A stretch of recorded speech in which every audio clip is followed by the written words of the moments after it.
মির্চি নিবেদন, গল্প gold mine. গল্প গোল্ড মাইন। এই দেশের লোকগুলো তো হ্যাংলা কম না। আমাদের দেশে তো ডেকে ডেকে লোক পায় না এইসব হামামগুলো, সব বসে বসে মাছি মারে। কে ওই লোকটা? দারুণ দেখতে তো, যেমন লম্বা চওড়া তেমনই সুন্দর মুখ। না না না না না, এইসব গুরুতর ব্যাপার কালকের জন্য ফেলে রাখা একদম উচিত নয়। এই আংটির ক্ষমতা সম্পর্কে তুমি কতটা ওয়াকিবহাল? তুমি এতদিন ধরে তাকে দেখছো, এইটুকু বুঝতে পারলে না?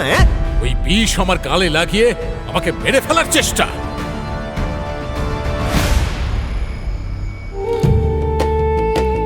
মির্চি গল্প গোল্ড মাইন শুনছেন আরব্য রজনী। আজ শুনবেন আবু কাইর ও আবু শাইরের কাহিনী শেষ পর্ব।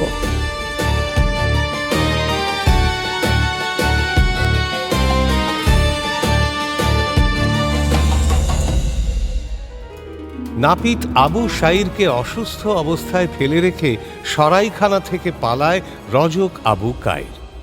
যাবার সময় আবার নাপিতের শেষ সম্বলটুকুও নিয়ে যায়। তারপরই তার ভাগ্য পরিবর্তন হয়। সুলতানের বদান্যতায় সে কাপড় রং করার ব্যবসা খুলে বসে। দারুণ মুনাফা হতে থাকে ব্যবসায়।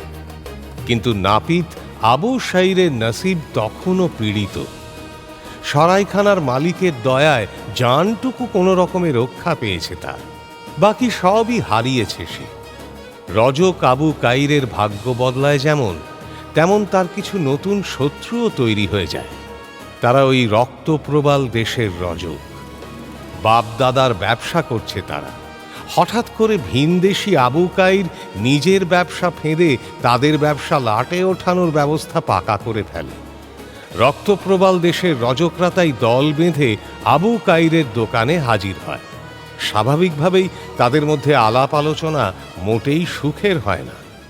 ওই দেশের রজকরা আবু কাইরকে মারতে উদ্যোগী হয়। ঘটনাচক্রে আবু কাইরকে খুঁজতে খুঁজতে আবু শাইর ঠিক তখনই গিয়ে পড়ে ওই জায়গায়।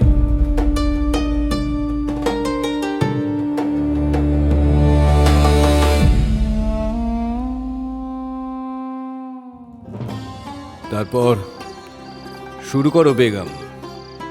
তারপর কি হলো শুনি ওই রজক আবু কায়েরের? ওই দেশের রজকরা কি তাকে মারধর করে ফেলে রেখে গেল? না হুজুর, তারা তেমন করার আগেই নাপিত আবু শায়ের ওখানে পৌঁছে যায়। ভিড় ভাট্টা দেখলে সবারই কৌতূহল হয়, সবাই জানতে চায় কি হয়েছে। নাপিত আবু শায়েরও পায়ে পায়ে এগিয়ে যায়। ব্যাপারখানা কি? লোকজন খুব ক্ষেপে আছে বলে মনে হচ্ছে। এগিয়ে গিয়ে দেখি তো। ভিড়ের ফাঁকে উকি দিয়ে আনন্দে লাফিয়ে ওঠে আবু শায়ের। আরে, এই যে কায়ের ভাই বেঁচে আছে, সহি সালামত আছে। আর আমি কি ভাবছিলাম, ছি ছি ছি ছি ছি, ভাবছিলাম মানুষটা বোধহয় মরেই গেছে। হায় আল্লাহ, আমাকে মাফ করো। আল্লাহর কাছে মাফি টাফি চাইতে একটু বেশি সময় নিয়ে ফেলে নাপিত আবু শায়ের। ততক্ষণে ওই দেশের রজকরা ঘা কতক বসিয়ে দিয়েছে রজক আবু কায়েরের পিঠে। তবুও আবু কায়েরের রোয়াব কমে না। সে সবাইকে হুঁশিয়ার করে, এখনো বলছি, সবাই সামলে যাও। আমি সবাইকে মাফ করে দিচ্ছি। আর যদি বাড়াবাড়ি করো তো সুলতানকে বলে না। কে এলো রে আমার সুলতানকে বলার? হ্যাঁ, সুলতানকে তুই কি বলবি? হ্যাঁ, আজ তোর মুন্ডুখানা ছিঁড়ে নিয়ে গিয়ে সুলতানকে ভেট দেব আমরা। তখনই ওদের মধ্যে সর্দার গোছের লোকটার পা জড়িয়ে ধরে নাপিত আবু শায়ের। না না, আমার দোস্তকে মেরো না, ও খুব ভালো মানুষ। ওর মতো মানুষ হয় না। দোহাই দোহাই দোহাই, তোমরা ওকে মেরো না ওকে। হঠাৎ এমন উৎপাতে তো সকলে ভড়কে যায়। এটা আবার কি? আমি আবু শায়ের, এই রজক আবু কায়েরের জিগরি দোস্ত। আমাদের মুলুক এক, আমরা একসঙ্গে তোমাদের দেশে এসেছি। ও মানে আবার শ্যাঙা তো আছে সঙ্গে। বেশ, তাহলে দুটোকেই মারো সকলে।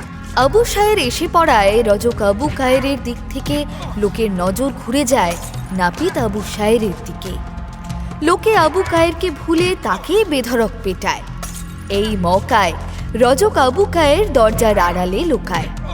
সকলের যখন খেয়াল হয় যে রজক আবু কায়ের পালিয়েছে, তখন অনেক দেরি হয়ে গেছে। আরে পালের গোদাটা কই গেল? এই তো এখানে ছিল। খোঁজ খোঁজ খোঁজ, মনে হয় পালিয়েছে। চল এগিয়ে দেখি পালাবে কোথায়। নাপিত আবু সায়েরকে ছেড়ে সকলে রজক আবু কায়েরকে খুঁজতে ছোটে।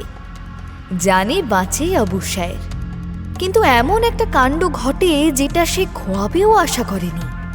খোয়াবে অবশ্য এটাও আশা করেনি যে সে মার খাবে, কিন্তু তার বিশ্বাস ছিল যে রজক আবু কায়ের তাকে দেখে খুশি হবে, তাকে বুকে টেনে নেবে। সেই বিশ্বাসে ঘা লাগে তার। সবাই চলে গেলে রজক আবু কায়ের আড়াল থেকে বেরোয়। বেরিয়ে প্রথমেই নাপিত আবু সায়েরকে দূর দূর করে তাড়িয়ে দিতে উঠে পড়ে লাগে।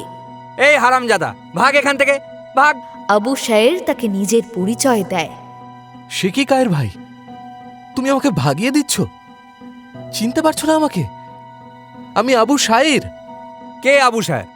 আমি কোনো আবু সায়েরটারকে চিনি না। চেনো না? নাপিত আবু সায়ের বুঝে যায় আর দাঁড়িয়ে থেকে লাভ নেই। রজক আবু কায়েরের যে দিন বদলে গেছে তা তার হাবভাবে স্পষ্ট, স্পষ্ট তার দোকানে। তাই সে এখন আর নাপিত আবু সায়েরকে চিনতে পারছে না। নাপিত আবু সায়ের মানুষকে বিশ্বাস করতে ভালোবাসে। তার এমন বিশ্বাসভঙ্গ হওয়ায় কষ্ট হয় মনে। শরীরে তার মারের জ্বালা, কিন্তু তার চেয়েও বড় জ্বালা ধরে তার মনে। সে রজক আবু কায়েরের দোকান থেকে বিদায় নেয়। কেন মিছিমিছি তুমি ঝামেলায় জড়িয়ে পড়লে বলো তো? হ্যাঁ, সরাইখানায় আবু সায়েরের খাতে মলমপট্টি করতে করতে জিজ্ঞেস করে সরাইখানার মালিক। সে বলে, আরে ওই লোকটাকে দেখে প্রথম দিন থেকেই আমার সন্দেহ হচ্ছিল। মানুষটা একেবারেই ভালো নয়। আমি তাই প্রথম থেকেই ওকে সমঝে চলতাম। আর তুমি তুমি এতদিন ধরে তাকে দেখছো, এইটুকু বুঝতে পারলে না? সে যে আমার দেশের লোক মালিক। সে আমার ভরসায় আর আমি তার ভরসায় এই অজানা অচেনা বিদেশ বিভুঁইয়ে এসেছি। তাকে ভুলি কি করে? কি করে তাকে না চিনে থাকতে পারি? তার উপর যখন তার বিপদ। আবার কিছুদিন সরাইখানার মালিকের সেবা যত্ন নিয়ে সুস্থ হয় নাপিত আবু সায়ের। এই তো বেশ সুস্থ হয়ে গেছো দেখছি। ক্ষতগুলো তো শুকিয়ে গেছে দেখছি। বাহ বাহ বাহ বাহ বাহ।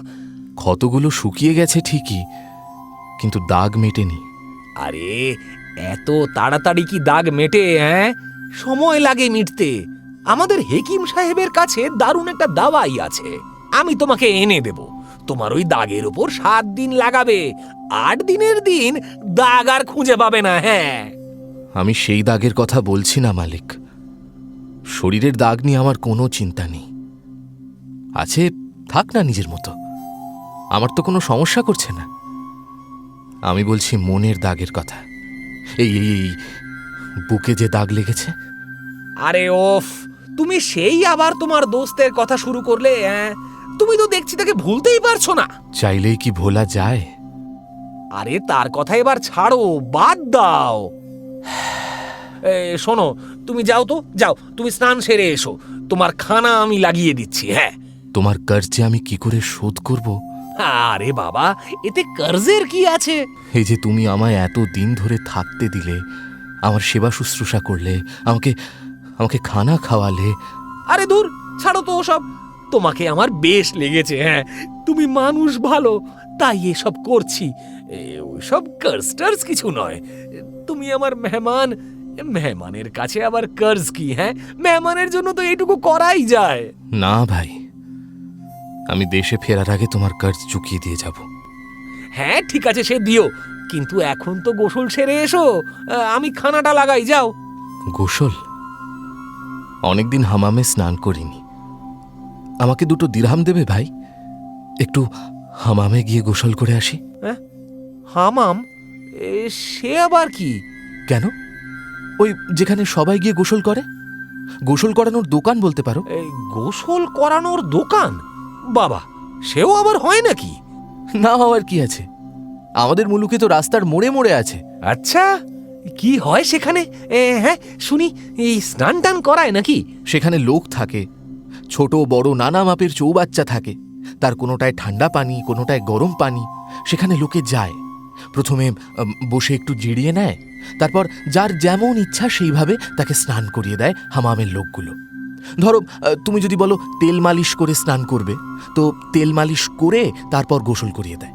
যদি বলো গা ঘষে দিতে হবে, তো গা ঘষে দেবে। মানে তুমি যেমন চাইবে সেই রকম। আর ওই ঠান্ডা পানি গরম পানি? সে তো আছেই, তুমি যেমন চাইবে তেমন পানি দিয়ে স্নান করিয়ে দেবে তোমাকে। তবে সাধারণত লোকে প্রথমে গরম পানিটাই নেয়, তারপর ঠান্ডা পানি। অবশ্য শীতকালে আবার ঠান্ডা পানি কেউ নিতে চায় না। সরাইখানার মালিকের কাছে জানতে পারে আবু সায়ের যে তাদের দেশে এমন হামাম কোথাও নেই। হামামের কিস্সা কিন্তু এখানেই শেষ হয় না। একদিন সরাইখানায় এসে হাজির হয় সেনাপতি। এমন সে হামেশাই হয়। সরাইখানায় নতুন কে এলো কে গেল এসব খবর রাখতে হয় তাকে। সেই খবর নিতে এসে সরাইখানার মালিকের কাছে আবু সায়েরের হামামের কাহিনী শোনে সে। শুনে ভারী মজা লাগে তার। দরবারে এসে সুলতানকে শোনায় সেই মজার কিস্সা। জানেন হুজুর, আলেকজান্দ্রিয়াতে গোসল করানোর দোকান আছে গলির মোড়ে মোড়ে। তুমি কোথায় শুনলে এই কেসা সেনাপতি? সেনাপতি আবু সায়েরের কথা বলে সুলতানকে। সুলতান সব শুনে একটু ভেবে বলে, আচ্ছা, তাহলে এক কাজ করো, ডাকো ওই পরদেশিকে, আমি ওর সঙ্গে কথা বলতে চাই। আবু সায়ের হাজির হয় সুলতানের সামনে। সেলাম করে নিজের পরিচয় দেয়। সেলাম হুজুর, আমার নাম আবু সায়ের, আমি আলেকজান্দ্রিয়া থেকে এসেছি। হ্যাঁ, আমি শুনেছি তোমার ব্যাপারে, সেনাপতি আমাকে সব বলেছে। আচ্ছা, ওই স্নান করানোর দোকান না কি যেন একটা বলছো তুমি? জি হুজুর, ওগুলোকে হামাম বলে আমাদের দেশে। ওখানে লোকে গোসল করে? গোসল করে না হুজুর, গোসল করিয়ে দেওয়া হয়। দারুণ আরাম। আচ্ছা, তারপর? আবু সায়েরের কাছে ওই বর্ণনা শুনে সুলতানের খুব ইচ্ছে হয় ওই আরাম নেওয়ার। আর এমন কি হুজুর, আপনি চাইলে এখনই আমি আপনাকে গোসল করিয়ে দিতে পারি, শুধু কিছু সামান লাগবে। বেশ, তো কি সামান? আবু সায়েরের চাহিদা মতো সামান চলে আসে তুরন্ত। আবুকে প্রাসাদের ভেতরে নিয়ে যাওয়া হয়। আবু খুব যত্ন করে সুলতানকে গোসল করিয়ে দেয়। আরামে সুলতান ঘুমিয়ে পড়ে স্নান করতে করতে, এবং তারপরেই হুকুম হয়, শোনো পরদেশি, তোমাকে আমি সব ব্যবস্থা করে দেব। তোমার যা যা দরকার সব কিছু আমি দেব। তোমায় 100 পুরুষ আর 100 নারী নফর বাঁধি সব দেব। তুমি আমার দেশে হামাম চালু করো। আর কি, দিন শেষ হতে পারে না, সারা দেশে রাষ্ট্র হয়ে যায়। দারুণ এক আরাম নেওয়ার বন্দোবস্ত করেছে সুলতান। মজা করে স্নান করা যাবে সে খবর রজক আবু কায়রের কানে পৌঁছায়। সে হেসে বলে, আরে ওসব তোমাদের দেশে নতুন, তোমরা লাফালাফি করো। আরে আমাদের দেশে এমন হামাম গলির মোড়ে মোড়ে, এসব আমাদের কাছে পুরনো জিনিস। 2-4 দিনের মধ্যেই আবু সায়েরের হামাম খুলে যায় শহরের ঠিক মাঝখানে। হামামের প্রথম খদ্দের হতে আসেন খোদ সুলতান। সঙ্গে আসেন বেগম, উজির নাজির আমলারাও আসেন পিছন পিছন। বেগমকে মেয়েদের ঘরে পাঠিয়ে আবু প্রথমে সুলতান ও তার সঙ্গীদের চুল দাড়ি নখ কেটে দেয় নিজে হাতে। তারপর নফরদের সঙ্গী করে নিজে তাদের ডোলে ডোলে স্নান করায়। সবাই খুব খুশি হয়। বেগমও গোসল করে খুশি হয়। সুলতান যাওয়ার সময় একটা থলে এগিয়ে দিয়ে বলে, আবু, এই যে এসো এসো, এই নাও, এই হচ্ছে তোমার ইনাম, 1000 দিনার।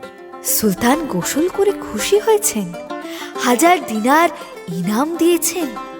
খবরটা রটতেই সারা শহরটা যেন ভেঙে পড়ে আবু সায়েরের হামামের সামনে। এমন সুলতানি আয়েশ কে না করতে চায়। সকলকে পরিষেবা দিতে জেরবার হয়ে যায় আবুর। রাত হয়ে যায়, পানিও শেষ হয়ে যায়। নফরবাদীরা ক্লান্ত হয়ে পড়ে। তখনও হামামের সামনে লোক ভিড় করে রয়েছে। সবাই গোসল করতে চায়। এই দেশের লোকগুলো তো হ্যাংলা কম না। আমাদের দেশে তো ডেকে ডেকে লোক পায় না এইসব হামামগুলো, সব বসে বসে মাছি মারে। হামামের গল্প শুনে বলে রজক আবু কায়ের, তার মতনই যে আর একজন আলেকজান্দ্রিয়ার লোক এই হামামটা খুলেছে সে খবর তার কাছে আগেই ছিল। নির্দিষ্ট খবর ছিল যে লোকটার নাম আবু শায়ের। বুঝতে তার অসুবিধা হয়নি যে এই লোকটা কোন আবু শায়ের। তার হামাম খুলেই এমন কামিয়াবির গল্প শুনে মনে মনে জ্বলতে শুরু করে আবু কায়ের। আরও জ্বালা ধরায় হামাম খোলায় সুলতানের অবদান। আবু শায়ের আমার চেয়ে বেশি কামাবে, বেশি দিনার দিরহাম পিটবে? হ্যাঁ, হতেই পারে না, কাভি নেই। দোকানে আসা প্রত্যেকটা খদ্দেরকে যে হামামের প্রসঙ্গ তুলে সে বলতে থাকে, না, এই দেশের লোকগুলোর ঘিলু সত্যিই গরমে শুকিয়ে গেছে। নইলে কেউ খরচ করে গোসল করতে যায়? এ তো একেবারে সব দিনার নিয়ে গিয়ে পানিতে ঢালা। ঘরেই তো তেল আছে, একটু কাঠ জেলে পানি গরম করে নিলেই হয়। বিবিকে দিয়ে তেল মালিশ করিয়ে গরম পানিতে গোসল করে নাও। আরে বিবির থেকে কি ভালো গা ডলে দেবে ওই হামামের মেয়েগুলো? কি কিন্তু কতজনকে বলবে সে ডেকে ডেকে? আর বললেই যে লোকে তার কথা শুনবে এমনও তো কোনো কথা নেই। সুতরাং এভাবে হবে না, অন্য কোনো একটা ফন্দি বের করতে হবে। ওই আবু শায়েরকে পথে বসিয়ে ছাড়তে হবে। আমাকে করতেই হবে, আমাকে যে করেই হোক করতেই হবে। ওই আবু শায়েরকে আমি পথে বসাবই। অনেক ভেবে হামাম লাটে তোলার একটা ভালো ফন্দিও বের করে ফেলে রজক আবু কায়ের। এবং যা করার আমাকেই করতে হবে, অন্য কাউকে দিয়ে কোনো কাজ হবে না।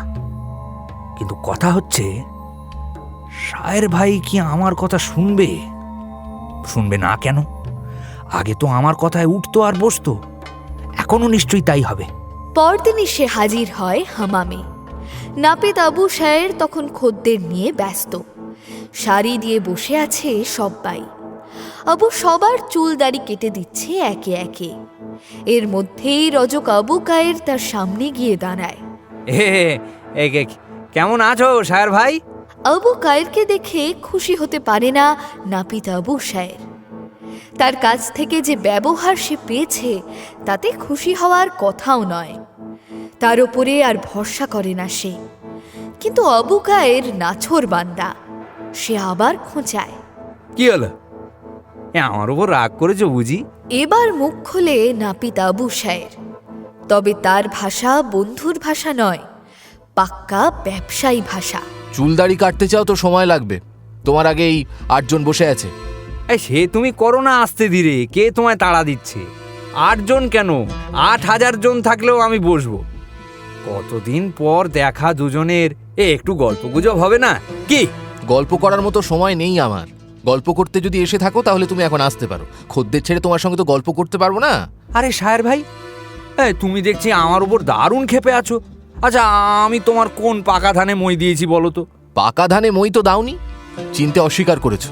কি চিনতে অস্বীকার করেছি? কাকে? ভুলে গেলে এর মধ্যে? সেই যে কদিন আগে তোমার দোকানে গেলাম আমি, লোকজন তোমাকে মারতে গিয়ে আমাকে ধরে মারলো। আরে তবা তবা তবা তবা তবা, ওটা তুমি ছিলে নাকি? কেন চিনতে পারোনি? বিশ্বাস করো শায়ের ভাই, আমি তোমায় চিনতে পারিনি। এমন ভিখারির মতো সেজে এসেছিলে তুমি, আমি কি করে চিনবো বলো? তুমি বুঝি পোশাক দেখে লোক চেনো? সে তো যার যা কাজ তাই দেখে লোক চেনে ভাই। আমি পোশাক রাঙাই, তাই পোশাক দেখে লোককে চিনি। তুমিই বলো, তুমি তো চুলদাড়ি কাটো, চুলদাড়ি দেখে তুমি লোক চেনো না নাকি? হ্যাঁ, সত্যি করে বলো তো, প্রথমে তুমি মানুষের কি দেখো? নাপিত আবু শায়ের ভাবে, সত্যি তো, সে তো প্রথমেই লোকের চুলদাড়ির দিকে তাকায়। চুলদাড়ি ঠিক মতো না থাকলে তার হাত নিষ্পিস করে, ইচ্ছে করে কেটে কামিয়ে ঠিক করে দিতে। সুতরাং বরফ গলে। আবু শায়ের বলে, তুমি আমাকে চিনতে অস্বীকার করতেই পারো, কিন্তু আমি তোমাকে চিনতে অস্বীকার করিনি। আমি বেঈমান নই। ঘাট হয়েছে হুজুর, ঘাট হয়েছে। তোমাকে না চিনতে পেরে আমি দারুণ গুনাহ করেছি। আমাকে তুমি এবার মাফ করো। মানছি, কিন্তু সত্যি বলছি ভাই, বিশ্বাস করো, সেদিন আমি তোমাকে সত্যিই চিনতে পারিনি। সত্যিই আমি তোমায় চিনতে পারিনি। আবু কায়ের মাফি টাফি চেয়ে আবার ঠিক ভাব করে নেয় নাপিত আবু শায়েরের সঙ্গে। কায়ের ভাই, আর নয়, ঢের হয়েছে, এবার চলো ফিরে যাই। ফিরে যাবে? কোথায় ফিরে যাবে? মনে নেই সেই সৈন্যরা কি বলেছিল তোমায়? বলেছিল তল্লাটে দেখা গেলে ধর থেকে মুন্ডু আলাদা করে দেবে। সে কথা ভুলে গেলে? সেটাই তো ভয় কায়ের ভাই, নইলে কি আর এখানে পড়ে থাকি? বাড়িতে বিবি বাচ্চার জন্য মনটা কেমন কেমন করছে কদিন থেকে। তাহলে আর ফিরে যাওয়ার দরকারটা কি? ওদের এখানে আনা করাও। তবা তবা, আমার বিবি অরাত হয়ে জাহাজে উঠবে, তাও আবার স্বামী ছাড়া। আমরা কি বাদশাহ, সুলতান নাকি রইস পরিবার? আমাদের পরিবারের মেয়েরা এমন করে নাকি? তা যা বলেছ। তাহলে তাহলে একটু সময় দাও, আমিও একটু ভাবি। কি? কথায় কথায় নাপিত আবু সাহেরকে একটা বুদ্ধি বাতলে দেয় রজক আবু কায়ের। আরে তুমি দেখছি দাড়ি কাটছো স্রেফ পানি দিয়ে। তো কি দিয়ে কাটবো? শুকনো দাড়ি কাটা খুব চাপের, শক্ত দাড়ি, গাল কেটে যেতে পারে। আহা, তা করবে কেন? আমি একটা দারুণ জিনিস আবিষ্কার করেছি। আবিষ্কার করেছো তুমি? কি জিনিস? হ্যাঁ, দাড়ি নরম করার একটা দারুণ ফিকির। দাড়ি নরম করার ফিকির? তাহলে আর বলছি কি, দাড়ি এমন নরম হয়ে যাবে যে খুব পিছলে চলে যাবে, বুঝতেও পারবে না কখন দাড়ি কাটা হয়ে গেল। খদ্দেরের মনে হবে তার বিবি যেন গালে হাত বোলাচ্ছে। আচ্ছা, সে তো দারুণ ব্যাপার। আরে দারুণ বলে দারুণ, আমি তো জিনিসটা আবিষ্কার করার পর 3 রাত ঘুমোতে পারিনি। রাতে উঠে চিরাগ জেলে পর্যন্ত কামানো দাড়ি আবার কামিয়েছি। হ্যাঁ, কিন্তু ফিকিরটা কি? তেমন কিছুই না, একটু চুন পানিতে গুলে থকথকে করে নিয়ে গালে লাগিয়ে দাও, তারপর কাটো, যত খুশি কাটো, বারবার কাটতে থাকো, কিচ্ছুটি টের পাবে না।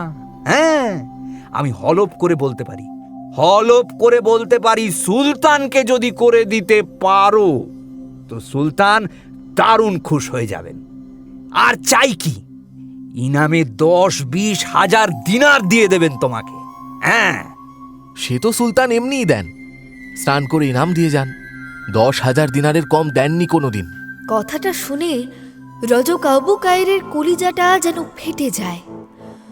10,000 দিনার ইনাম, স্নান করে ইনাম দিয়ে যায়। তার ইচ্ছা হয় এক্ষুনি হামামে সব ভেঙে চুরে একেবারে লণ্ডভণ্ড করে দিতে। তবুও সে নিজেকে সামলে নেয়, স্নান করে না সে আর। কি হলো, গোসলটা করে যাও। না ভাই, একটা জরুরি কাজ মনে পড়ে গেল, বুঝলে তো, এক্ষুনি যেতে হবে। আমি আসবো, আবার আসবো ফিরে। তুমি কিন্তু ভুলো না, হ্যাঁ, ওই চুনের কথাটা তুমি ভুলো না, মাথায় রেখো। আমি এখন চললাম। আবু কায়ের সোজা সুলতানের সামনে গিয়ে দাঁড়ায়। সুলতান তখন দরবারে ব্যস্ত। আবুকে দেখেই সুলতান বলে ওঠে, আরে ভিনদেশি যে, কি খবর? আমার কাপড়টা রং হলো? হ্যাঁ জি না হুজুর, মানে এখনো ধরতে পারিনি, তবে আগামী জুম্মাবারের আগে আমি দিয়ে দেব। ঠিক? না না, তাড়াহুড়ো করো না, তাড়া নেই আমার, কিন্তু কাজটা জব্বার হওয়া চাই। আমার পেটার শাদি বলে কথা, ওই কাপড়ের শেরওয়ানি বানিয়ে আমি পরব, চিল্লাদার হওয়া চাই। কিন্তু জি, ওসব নিয়ে আপনাকে ভাবতে হবে না হুজুর, আপনার এই বান্দা নিজে হাতে রং করে দেবে, দেখবেন কেমন জেল্লাদার হয়। কিন্তু হুজুর, আমি ভাবছি অন্য কথা। একটা সাংঘাতিক খবর জানতে পেরেছি আমি, তাই আর কি আপনাকে জানাতে এলাম। সাংঘাতিক খবর? কি খবর? এই সাংঘাতিক খবর বলে সাংঘাতিক হুজুর, গোস্তাখি মাফ, সবার সামনে ও কথা আমি বলতে রাজি নই। কেন নই তার কারণটা খবর শুনলে বুঝতে পারবেন। সুলতান রজক আবু কায়েরকে নিয়ে পাশের ঘরে যায়। আবু কায়েরের কথা শুনে আঁতকে ওঠে সুলতান। সে কি সর্বনাশ! এ তো দুধ কলা দিয়ে কালসাপ পোষা। তাহলে আর বলছি কি, তেমন হলে আপনি কালই পরখ করে নিন, একবার দেখুন না গিয়ে। না না না না না, এইসব গুরুতর ব্যাপার কালকের জন্য ফেলে রাখা একদম উচিত নয়। আমি আজই যাব, এক্ষুনি। উজির! আবু কায়েরের খবর শুনে সুলতান উজির আর সৈন্য নিয়ে সোজা পৌঁছে যায় নাপিত আবু সায়েরের হামামে। আবু তখন চুন গুলছে পানিতে। সুলতানকে দেখে খুব খুশি হয়। আসুন হুজুর, আসুন আসুন। আমি তো ভাবতেই পারছি না এই অবেলায় আপনি এসেছেন। আরামের আবার বেলা অবেলা কি আবু? যখন ইচ্ছে তখনই তো নেওয়া যায়। জি হুজুর, ঠিক বলেছেন, একদম ঠিক বলেছেন। বেশ, শুরু করো দেখি। প্রথমে আমার এই দাড়িটা একটু কামিয়ে দাও দেখি, বড্ড বাজে দেখাচ্ছে।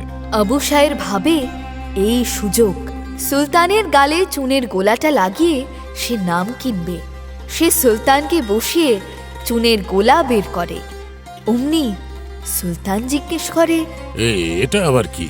জি হুজুর, দাড়ি নরম করার মলম। দাড়ি নরম করার মলম? বাবা, এও কি তোমাদের আলেকজান্দ্রিয়ার জিনিস? জি না হুজুর, এ খাস আপনার দেশের জিনিস, এখন এর আবিষ্কার। আচ্ছা, বেশ, তাহলে এক কাজ করো। প্রথমে উজিরের পিঠে একটু লাগিয়ে দাও, পিঠের লোম কামিয়ে দাও। আমি দেখি, আগে পরীক্ষা করি কেমন কাজ করে, সেটা বুঝে তারপর আমার গালে দেব। উজির তো পরীক্ষার নামে অজ্ঞান হয়ে যায় আর কি। তার পিঠের ওপর ওই উদ্ভট জিনিসটা লাগানো হবে শুনে তীব্র প্রতিবাদ করে, কিন্তু সুলতানের সামনে প্রতিবাদ প্রতিরোধ কিছু ধোপে টেকে না। এবং শেষে আবু উজিরের কামিজটা খুলে একটু চুন লাগাতেই সে চিৎকার করে ওঠে, ওরে বাবারে, চলে গেল রে, মরে গেলাম। অমনি সুলতান নাপিত আবু সায়েরকে দেখিয়ে চিৎকার করে ওঠে, এই, গ্রেপ্তার করো ওকে। সঙ্গে সঙ্গে সৈন্যরা বল্ল মুচিয়ে ঘিরে ধরে আবু সায়েরকে। আবু সায়ের তো কিছুই বুঝতে পারে না। সুলতান রাগের মাথায় বলে চলে, পরদেশি গুপ্তচর, আমাকে খুন করার ষড়যন্ত্র, ওই বিষ আমার গালে লাগিয়ে আমাকে মেরে ফেলার চেষ্টা। ওকে বস্তাবন্দি করে দরিয়ার পানিতে ফেলে দে এক্ষুনি। সুলতানের নির্দেশে নাপিত আবু সায়েরকে বস্তাবন্দি করে ফেলে নিমেষে। নিজের সাফাই গাওয়া তো দূরের কথা, নিজের ভুলটা পর্যন্ত ঠিকঠাক বুঝে উঠতে পারে না নাপিত আবু সায়ের। সৈন্যরা তাকে টানতে টানতে নিয়ে যায় বন্দরে, সঙ্গে সুলতানও যায়। সে নিজের চোখে দেখতে চায় আবু সায়েরের মৃত্যু। সুলতান এক ঝটকায় ডান হাতটা তুলে নির্দেশ দেয় সৈন্যদের, ছুঁড়ে ফেলে দে ওকে। সৈন্যরা আবু সায়েরকে বন্দি করা বস্তাটা ছুঁড়ে ফেলে। আর এরই মাঝে সুলতানের তর্জনীতে পড়ে থাকা জাদু আংটিটাও যে দরিয়ায় ছিটকে পড়ে, সেটা আর খেয়াল করে না সুলতান। সালতানিয়াত রক্ষায় ওই আংটি সুলতানের সবচেয়ে ভরসার জিনিস। সুলতান সব সময় ভয় থাকে এই বুঝি কেউ তাকে খুন করলো। সেটা ভাবাটা অবশ্য অস্বাভাবিক নয়। আগে বেশ কয়েকবার সুলতানকে খুন করার চেষ্টা করেছে অনেকে। তাদের মধ্যে যেমন শত্রু দেশের গুপ্তচর আছে, তেমন আছে সুলতানের পরিবারের লোকও। সবই সালতানিয়াত দখলের জন্য। তখনই এই আংটিটা পায় সুলতান। দারুণ কাজের জিনিস। তর্জনীতে আংটিটা গলিয়ে যার দিকে তর্জনী তোলা যায় তারই মুন্ডুটা খসে পড়ে মুহূর্তে। এই আংটির জোরে সুলতান যে একাধিকবার রক্ষা পেয়েছে তাই শুধু নয়, এই আংটির ভয়ে তার উপরে খুনের হামলাও বন্ধ হয়েছে। এবার বুঝলাম। কি বুঝলেন হুজুর? রজক আবু কায়ের সুলতানের কান ভাঙাতেই সুলতান কেন এত বড় একটা পদক্ষেপ নিল। আসলে এই ব্যাপারে সুলতানের অভিজ্ঞতা মোটেই সুখের নয়। আগেও বহুবার এই তিক্ত অভিজ্ঞতা হয়েছে তার। অনেকবার সাক্ষাৎ মৃত্যুর মুখ থেকে ফিরেও এসেছে নিশ্চয়ই। কি বেগম, ঠিক বলছি তো? জি বিলকুল। আর তাই যখন রজক আবু কায়ের সুলতানকে গিয়ে বলে যে নাপিত আবু সায়ের তাকে মারার ষড়যন্ত্র করছে, সে বিশ্বাস করে নেয় এবং সঙ্গে সঙ্গে আবু সায়েরের হামামে হাজির হয়। তারপর তো এই ঘটনা। আচ্ছা, তারপর কি হলো বেগম? নাপিত আবু সায়েরের নসিব ভালো। বস্তাটা পানিতে পড়তে দেখে ফেলে জাহাজের কাপ্তান। সেই কাপ্তান যার জাহাজে চড়ে আবু কায়ের ও আবু সায়ের রক্ত প্রবালের দেশে এসেছিল। কাপ্তান অবশ্য জানতো না যে ওই বস্তার মধ্যে আবু সায়ের আছে। সুলতান সৈন্য নিয়ে ফিরে যেতেই সে লোক নামায় পানিতে। কাপ্তানের লোক বস্তাটা টেনে তোলে এবং জাহাজের পাটাতনের ওপরে ফেলে বস্তা খুলতেই আবু সায়ের বেরিয়ে পড়ে বস্তা থেকে। তখন অবশ্য তার জ্ঞান নেই, তবে নারী তখনও সচল। কাপ্তান আবু সায়েরকে চিনতে পারে। এ তো আবু সায়ের, এই তো আগেরবার আলেকজান্ড্রিয়া থেকে আমার জাহাজে করে এসেছিল এখানে। আর আংটিটার কি হয় বেগম? সেই সুলতানের সেই আংটি? রূপকথায় যা হয় হুজুর, আংটি পানিতে পড়লে সেই কবে থেকে একই ব্যাপার হয়ে আসছে। কি ব্যাপার? আংটিটা একটা বড় মাছ খেয়ে নেয়। ও আচ্ছা, এখানেও সেই একই সূত্র, তাই না? রূপকথা তো হুজুর, নইলে আংটি ফেরত পাওয়া যাবে কি করে? ফেরত পেতে হবে না ওটা? তো ফেরতটা পায় কি করে? সুলতানকে সেটা ফিরিয়ে দেয় নাপিত আবু সায়ের। আবু সায়ের? জি হুজুর, তবে তার আগে বলি নাপিত আবু সায়েরের হাতে সেই আংটিটা এলো কি করে। আচ্ছা বলো শুনি। নাপিত আবু সায়েরকে তো জাহাজের কাপ্তান বাঁচায়, জ্ঞান ফেরায় আবু সায়েরের। পেটে পানি ঢুকে পেট ফুলে গেছিল তার। পানি বের করা হয় অনেক কসরত করে। তারপর আবু সায়ের একটু ধাতস্থ হলে কাপ্তানকে সব খুলে বলে। বুঝেছি, আমার সন্দেহ হচ্ছে তোমার এই সর্বনাশের পেছনে নিশ্চয়ই তোমার ওই দোস্তের হাত রয়েছে। এ কি বলছেন হুজুর? ঠিকই বলেছি আবু, অভিজ্ঞতা তো কম নয়। সেই কবে থেকে দেশ বিদেশে ঘুরে ঘুরে বেড়াই আমি, কত লোকের সঙ্গে পরিচয় হয়, কেউ ভালো আবার কেউ খারাপ। মানছি মানছি হুজুর, কিন্তু যে মানুষটা আমার জন্য নিজের পরিবার ছেড়ে এত দূর চলে এলো, সে কেন আমার এমন ক্ষতি করবে?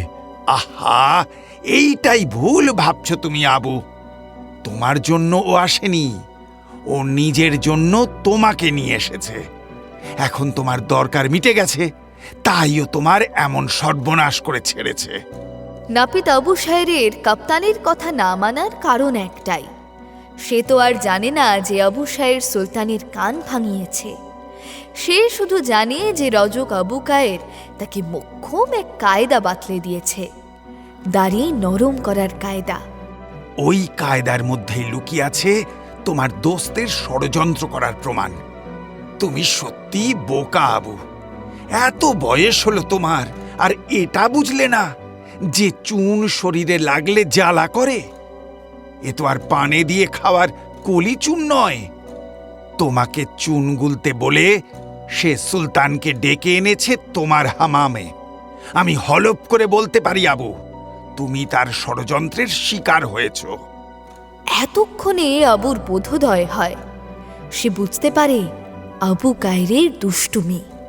এবার তাহলে কি করব আমি? দেখো, ফিরে তো আর যেতে পারবে না রক্তপ্রবালের দ্বীপে। সুলতানের হাতে মরতে হবে। এই কাছেই একটা দ্বীপ আছে, সেখানে কেউ যায় না বিশেষ। শুধু জেলেরা মাছ ধরতে গিয়ে মাঝে মাঝে ওই দ্বীপে বিশ্রাম নেয়। আমি তোমাকে ওই দ্বীপে ছেড়ে আসছি। আগামী মাসে আমার জাহাজ রওনা দেবে। তোমাকে আমি জাহাজে তুলে নেব, আলেকজান্ড্রিয়ায় নামিয়ে দেবে তোমায়। কি বলে যে আপনার শুকরিয়া আদা করব? আলাদা করে শুকরিয়া আদা করার দরকার নেই আবু। তুমি ভালো মানুষ, বিপদে পড়েছ। যারা ভালো মানুষদের বিপদের সঙ্গী হয়, খোদা আল্লাহ তাদের উপর রেহেম করেন। তোমার শুকনো শুকরিয়া তার কাছে কি বলতো? দ্বীপে পৌঁছে মন ভরে যায় আবুর। এত সুন্দর জায়গা সে জিন্দেগিতে দেখেনি। এত শান্ত নির্ঝঞ্ঝাট জায়গাও যে দুনিয়ায় আছে বিশ্বাস হয় না তার। ওই দ্বীপেই দিন কাটাতে থাকে সে। সারাদিন তেমন কোনো কাম কাজও নেই, শুধু ঘুরে ঘুরে বেড়ানো আর খিদে পেলে গাছ থেকে ফল পেড়ে খাওয়া। মাঝে মাঝে ইচ্ছে হলে পানি থেকে মাছও ধরে সে, তবে মাছ সে খায় না, ধরে ছেড়ে দেয় পানিতে। এটা তার কাছে একটা খেলা, ভালো লাগে খেলাটা খেলতে। একদিন এমনই একটা বড় মাছ সে ধরে ফেলে। আরে বাস, এত বড় মাছ! এই মাছগুলো দারুণ খেতে হয়। একবার এক টুকরো খেয়েছিলাম আমাদের হাসান মিয়ার মেয়ের শাদির দাওয়াতে। তোফা খেতে। আবু ঠিক করে মাছটাকে সে খাবে। কিন্তু কাঁচা মাছ তো খাওয়া যায় না। তাহলে রান্না বান্নার কিছুই জানে না আবু, তবু এটুকু জানে যে কাঁচা মাছ খাওয়া যায় না। সুতরাং মাছ খেতে গেলে রান্না করতে হবে, আর রান্না করার জন্য চাই আগুন। তেল, মশলা, রান্না করার হাঁড়ি কড়াই এসবেরও যে প্রয়োজন আছে সেটা তার মাথায় খেলে না। খেলবে কি করে? তার জন্য রান্নাটা জানতে হবে তো সে যাই হোক, আবু আগুন জ্বালানোর জন্য শুকনো ডালপালা জোগাড় করে ফেলে। তারপর মাছটা কাটতে বসে। আলেকজান্দ্রিয়ার বাজারে এসে দেখেছে মাছ কাটা। সেই কায়দাতেই একটা শুকনো ডাল দিয়ে চেষ্টা করতে থাকে। অনেক কসরত করে শেষে মাছের পেটটা চিরে ফেলে আবু। আর তখনই মাছের পেট থেকে সুলতানের সেই খোয়া যাওয়া জাদু আংটিটা বেরিয়ে পড়ে। আংটিটা তুলে নিয়ে ভালো করে দেখে আবু। দারুণ তো আংটিটা! এমন আংটি আমি জিন্দেগিতে দেখিনি। প্রথমেই আংটিটা নিজের তর্জনীতে পরার চেষ্টা করে আবু সায়ের। আংটিটা বেশ ঢুকেও যায়। আর তখনই কোথা থেকে দুটো ছেলে এসে পড়ে। ছেলে দুটো জেলে। ওই এলাকাটা তাদের। জেলেদের মধ্যেও তো এলাকার ভাগাভাগি আছে। এক এলাকার জেলে অন্য এলাকায় মাছ ধরতে পারে না, তাহলে সেটা মাছ চুরি হয়ে যায়। নাপিত আবু সায়ের মাছটা ধরে সেই চুরির অপরাধী করে ফেলেছে। আরও বড় অপরাধ করেছে মাছটাকে কেটে। চুরির মাল জব্দ করতে ছেলে দুটো রেড়ে ছুটে আসে তাই। আর তখনই আংটিটা তার খেল দেখায়। আবু সাহেব ডান হাতটা একটু তুলতেই দুটো ছেলেরই মুন্ডু দুটো খসে পড়ে যায়। ভয় চিৎকার করে ওঠে আবু। এমন ঘটনা তো সে আগে কোনোদিনও দেখেনি। কোনোদিনও মানুষ খুন হতে দেখেনি সে চোখের সামনে। ভয় আবুর আর মাছের কথা মনে থাকে না। সে ছুটে দ্বীপের গভীরে, অনেক গভীরে চলে যায়। আবু, আবু, আবু সায়ের, কোথায় গেলে? গোটা একটা দিন কোথা দিয়ে যে কেটে যায় বুঝতেই পারে না আবু। পরদিন ভোরে সে কাপ্তানের ডাক শোনে। ওই তো মনে হয় কাপ্তেন এসেছে। আমি এখানে! ছুটতে ছুটতে হাজির হয় সে কাপ্তানের সামনে। কাপ্তান আবুকে দেখে নিশ্চিন্ত হয়। তুমি ঠিক আছো তো আবু? জি জি হুজুর। এরা কারা? জানি না হুজুর, চিনি না। ওরা কাল এসেছিল। আমি একটা মাছ কাটার চেষ্টা করছিলাম, তখনই হঠাৎ তেড়ে আসে। কাপ্তানকে পুরো ঘটনাটা শোনায় আবু। ঘটনা শুনেই তো কাপ্তান অবাক। কি বলছো কি আবু? হঠাৎ করে ওদের মুন্ডু দুটো খসে পড়ে গেল? জি হুজুর, বিশ্বাস করুন আমি কিচ্ছু করিনি। হঠাৎ দেখি ওদের মুন্ডুগুলো। কাপ্তান বিশ্বাস করে আবুকে। আমি জানি আবু, তুমি ভালো মানুষ। মানুষ মারা তো দূরের কথা, মানুষের গায়ে হাত পর্যন্ত তুলতে পারবে না তুমি। কিন্তু আবু, তাহলে এরা মরলো কি করে বলো তো? উত্তর খুঁজতে চারিদিকে চোখ বোলায় কাপ্তান, কিন্তু অস্বাভাবিক কিছুই চোখে পড়ে না। সমুদ্রে যে কত রহস্য লুকিয়ে আছে। যাই হোক, বাদ দাও সব কথা। এখন চলো আমার সঙ্গে। কাল ভোরে আমার জাহাজ ছেড়ে দেবে। আজ রাতটা তুমি জাহাজেই থাকবে। শুধু একটু গা ঢাকা দিয়ে থেকো, কেমন? ব্যবস্থা আমিই করে দেব। চলো। কথার ফাঁকে হঠাৎ হাতের দিকে নজর পড়ে কাপ্তানের।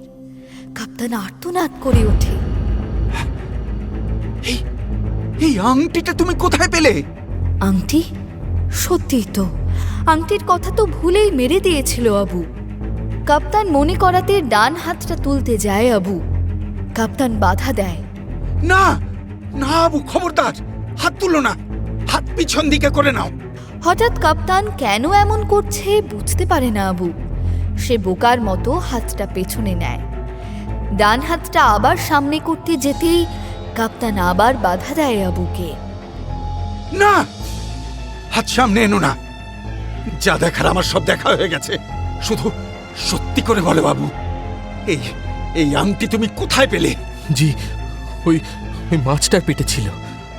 মাছটা কাটতেই। বুঝেছি। জি। তুমি জানো আবু, এই আংটিটা কার? কার? তার আগে বলো, এই আংটির ক্ষমতা সম্পর্কে তুমি কতটা ওয়াকিবহাল? ক্ষমতা? আংটির আবার ক্ষমতা কি? ও তো সাজার জিনিস। না আবু না, ওই যে ছেলে দুটো দেখেছো, ওদের মৃত্যুর কারণ তোমার হাতের এই আংটি। হুজুর, এই আংটিটা। তবে শুরু থেকে বলি, শোনো। এই আংটি হচ্ছে এই দেশের সুলতানের খাস আংটি। সুলতানের আংটি? আংটি সম্পর্কে সব তথ্য আবুকে বলে কাপ্তান। আবু শুনে তো ধর থেকে কলিজাটাই গায়েব হয়ে যায় আর কি। এবার আমার কি হবে? সুলতান তো জানতে পারলে আমার গর্দান নেবেন। ভয় পেও না আবু, তুমি কোনো গুনাহ করনি। ভয় কিসের তোমার? দেখলে না, গুনাহ না করেও মরে যাচ্ছিলে তুমি। সুলতানের সৈন্যরা তোমাকে পানিতে ফেলে দিয়েছিল, বাঁচার তো কোনো সম্ভাবনাই ছিল না। কিন্তু আল্লাহ মেহেরবান, তিনি আমাকে পাঠিয়ে দিলেন তোমাকে বাঁচানোর জন্য। সেটা মানছি, কিন্তু বারবার যে বাঁচতে পারবো। পারবে, আল্লাহ তোমাকে বাঁচাবেন। ভরসা রাখো তাঁর ওপর। চলো চলো আমার সঙ্গে চলো। কোথায়?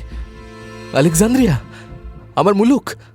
না, তার আগে সুলতানের কাছে চলো, এসো। সুলতানের কাছে যেতে ভয় হয় আবু সায়েরের। তবুও কাপ্তানের জোড়াজুড়িতে শেষ পর্যন্ত সে হাজির হয় সুলতানের দরবারে। সুলতান তো নিজেই তখন জানের ভয়ে কাহিল। চারদিকে পাহারা অনেক গুণ বাড়িয়ে দিয়েছে। নিতান্ত পরিচিত না হলে কাউকে সুলতানের প্রাসাদে ঢুকতে পর্যন্ত দিচ্ছে না প্রহরীরা। তার মধ্যেও আবু দাঁড়াতেই প্রহরীরা রীতিমতো ভয় সরে যায়। আবু সরাসরি সুলতানের সামনে গিয়ে দাঁড়ায়, সঙ্গে কাপ্তান। সুলতান আবুকে দেখে আঁতকে ওঠে। এই লোকটা কোত্থেকে এলো? এই লোকটাকে তো বস্তায় ভরে দরিয়ার পানিতে আমি ফেলে দিয়েছিলাম। আমার চোখের সামনেই তো বস্তা ডুবে গিয়েছিল। তাহলে তাহলে এখানে কি করে এলো? আবু সায়েরকে দেখে মুহূর্তের মধ্যে নিজের মসনদ ছেড়ে উঠে দাঁড়ায় সুলতান। চিৎকার করে ওঠে সে, কে আছিস? ওরে কে আছিস? এই লোকটাকে বন্দি কর। বন্দি কি করবে? সবাই তো ভয়ে কাঁটা। দূর থেকে বল্লম উঁচিয়ে হম্বিতম্বি করছে। সামনে আসার সাহস নেই কারোর। আবুর হয়ে কাপ্তান সুলতানকে অভয় দিয়ে বলে, এ খুবই নিরীহ লোক, আপনার কোনো ক্ষতি করবে না। আরে কি ক্ষতি করবে না মানেটা কি? ও আমাকে মারতে গিয়েছিল। না হুজুর, কিছু ভুল বোঝাবুঝির কারণে আপনার এমন ধারণা হয়েছে। আসলে ও আপনার ভালোই করতে গিয়েছিল। কাপ্তান সুলতানকে বিস্তারিত জানায় সেই রজক আবু কায়েরের চুন গোলার বুদ্ধি বাতলানো থেকে সবকিছু। সব শুনে তো সুলতান অবাক। ও, এই ব্যাপার। তা সেই আংটি কোথায়? এই যে হুজুর, আপনার সেই আংটি। কবুল করুন মেহেরবানি করে। আবু সায়ের নিজে সেই আংটি সুলতানের হাতে দেয়। সুলতান তাড়াতাড়ি আংটিটা হাতে গলিয়ে নেয়। আবার তার মধ্যে আত্মবিশ্বাস ফিরে আসে। সে আংটিটা পরে একবার ঘুরিয়ে ফিরিয়ে দেখে বলে, বাহ, এটা ফেরত দিয়ে তুমি আমার অনেক উপকার করলে আবু সায়ের। এর জন্য তো তোমার ইনাম পাওয়া উচিত। শুক্রিয়া হুজুর। বলো বলো, তুমি কি ইনাম চাও? হুজুর, আমি আমার দেশে ফিরে যেতে চাই। আরে সে তো যাবেই একদিন না একদিন, কিন্তু তার আগে যে আরো একটা কাজ বাকি আছে। হুকুম করুন হুজুর। হুকুম করব বটে, কিন্তু তোমাকে নয়। উজির, হুজুর। তুমি নিজে যাও সৈন্য নিয়ে। তুমি নিজে ওই সাক্ষাৎ ইবলিশ রজক আবু কাইরকে গ্রেপ্তার করে নিয়ে এসো। হাজির করো তাকে আমার সামনে। জি হুজুর। ও হ্যাঁ, শোনো, হুজুর বলুন।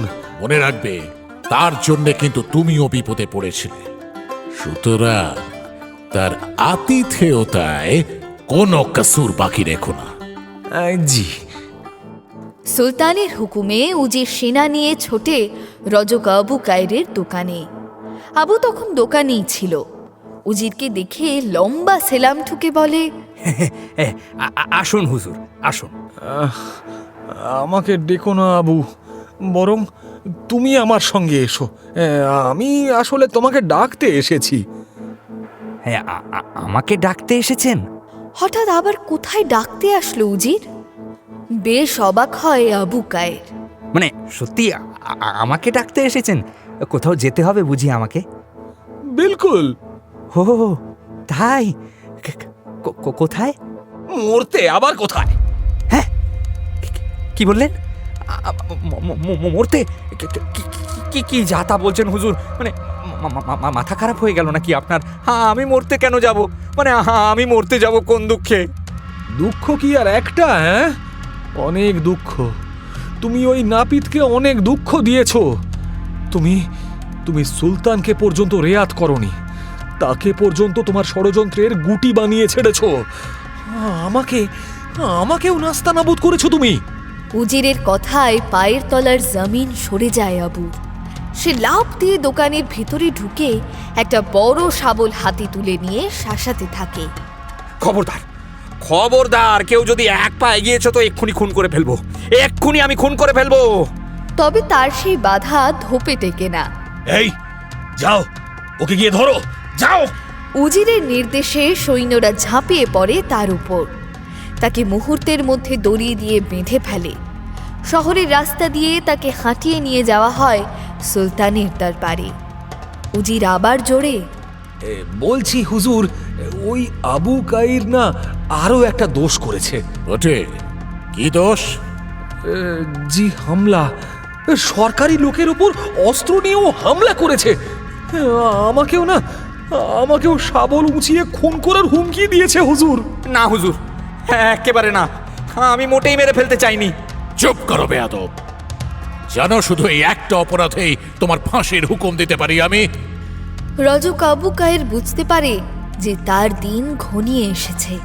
খোদ সুলতান তার উপর ক্ষেপে গেছে।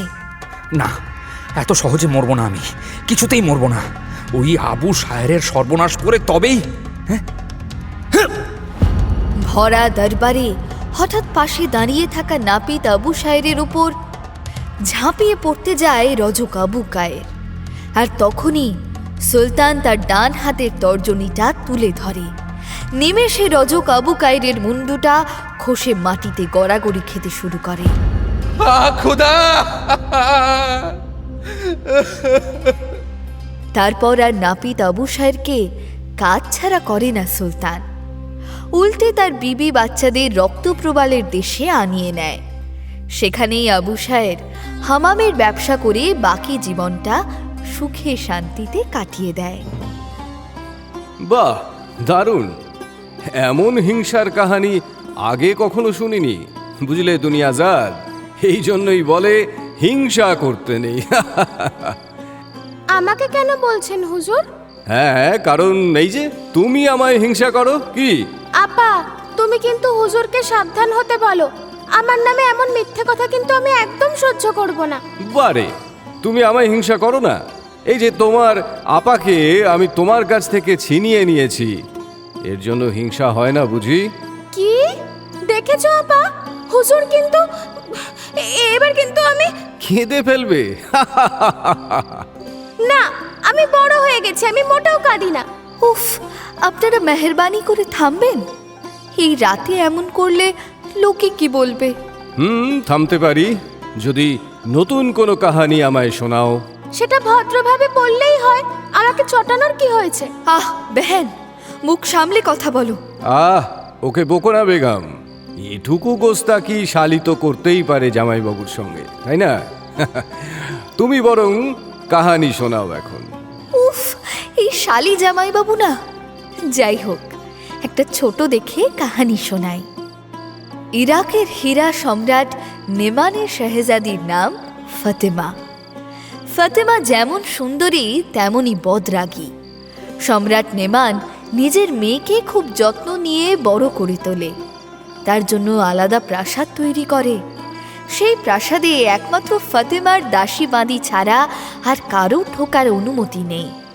কড়া পাহারা বাইরে। এই প্রাসাদে একা একা বড় হয়ে ওঠে ফাতেমা। কিন্তু আব্বা আম্মিকে ছেড়ে একলা একটা মেয়ে কেবলমাত্র দাসী বাঁধিদের সঙ্গে কতই বার ভালো থাকতে পারে? ফাতেমার নিঃসঙ্গ জীবন তার কাছে অসহ্য হয়ে দাঁড়ায়। একাকিত্ব কাটানোর একমাত্র উপায়ও তার একাকিত্বে ভরা। মন খারাপ হলে সে প্রাসাদের সবচেয়ে উঁচু গম্বুজটার মাথার ঘরে গিয়ে বসে থাকে একা একা। জানলা দিয়ে তাকিয়ে থাকে রাস্তার দিকে। রাস্তায় লোকজন চলাচল করে, তাই দেখেই মনটা ঠিক করে নেওয়ার চেষ্টা করে সে। একদিন হয়েছে কি, ফাতেমা এমন গম্বুজের ঘরে বসে রয়েছে। তার খাস দাসী ইজলান একটা পুরুষের সঙ্গে কথা বলছে। পুরুষটিকে দেখে ভারী কৌতূহল হয় তার। কে ওই লোকটা?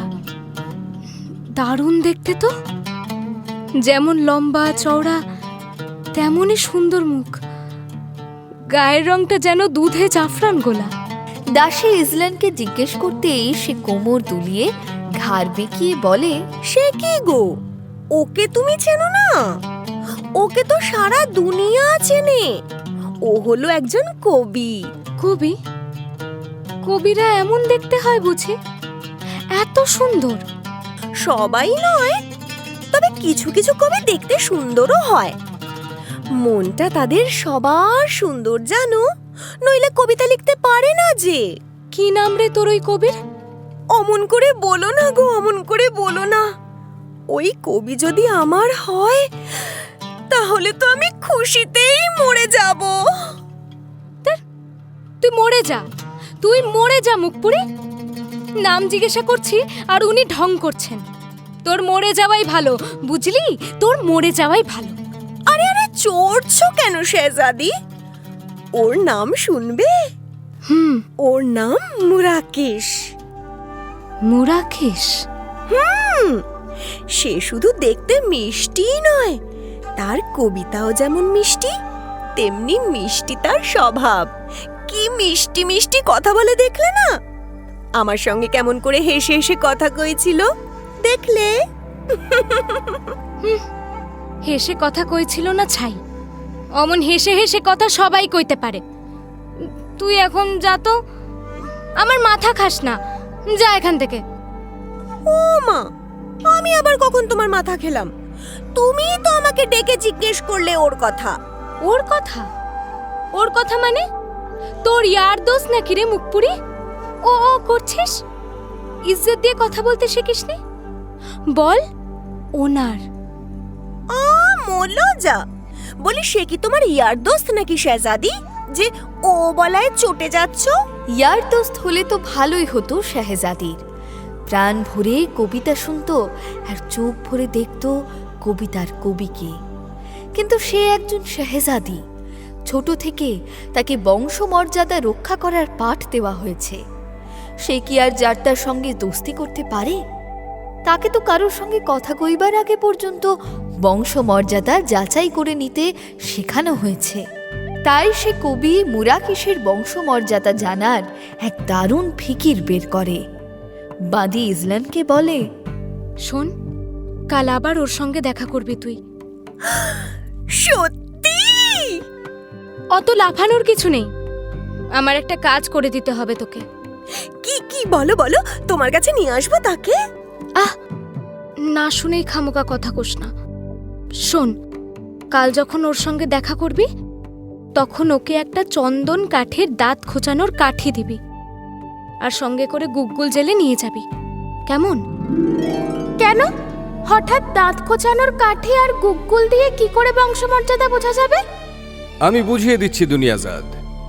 যদি দাঁত খোঁচানোর আগে কাঠি দাঁত দিয়ে ভেঙে সরু করে নেয়, তাহলে বুঝতে হবে নিচু বংশের লোক।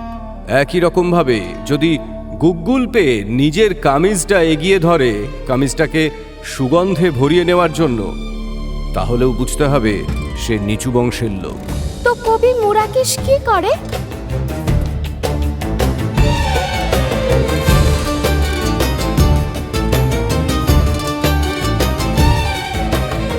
সে তো আর জানা যাবে না এই দফায়, তার জন্য অপেক্ষা করতে হবে।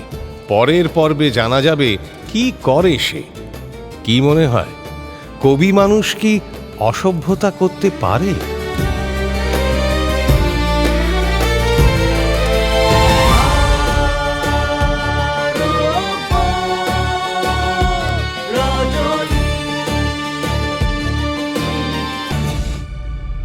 মির্চি গল্প গোল্ড মাইনে শুনলেন আরব্য রজনী। গল্প পাঠে শেখর, শাহরিয়ার, শঙ্কর চক্রবর্তী, দুনিয়াজাদ, বর্ণালী দে বর্মন, শেহরাজাদ, সাঁজবাতি দাস, সুলতান, সঞ্জয় দত্ত, মালিক এবং উজির, অর্ঘ্যমাল্য মাইতি, ক্যাপ্টেন, সুদীপ্ত ঘোষ, কাইর, আর্য জানা, শাইর, সায়ন্তন ঘোষ, দোকানি এবং সেনাপতি, রণেত চ্যাটার্জি, ইজলান, সঙ্গীতা গাঙ্গুলি এবং ফাতিমা, রিমি চক্রবর্তী। নাট্যরূপ শিবাশিস বন্দ্যোপাধ্যায়, নাট্যরূপ সহায়তা শুদ্ধ সত্য দাশগুপ্ত, শব্দগ্রহণ ও আবহ সত্যজিৎ সেন, শব্দ পরিকল্পনা ও মিশ্রণ সব্যসাচী মুখার্জি, পরিচালনা শাওলি মজুমদার, সৃজনশীল পরিচালনা ইন্দ্রাণী চক্রবর্তী, প্রযোজনা প্যাস্টেল এন্টারটেইনমেন্ট। মির্চি গল্প গোল্ড মাইন আপনার জন্য exclusively Mirchi Bangla YouTube channel এবং গানা অ্যাপে।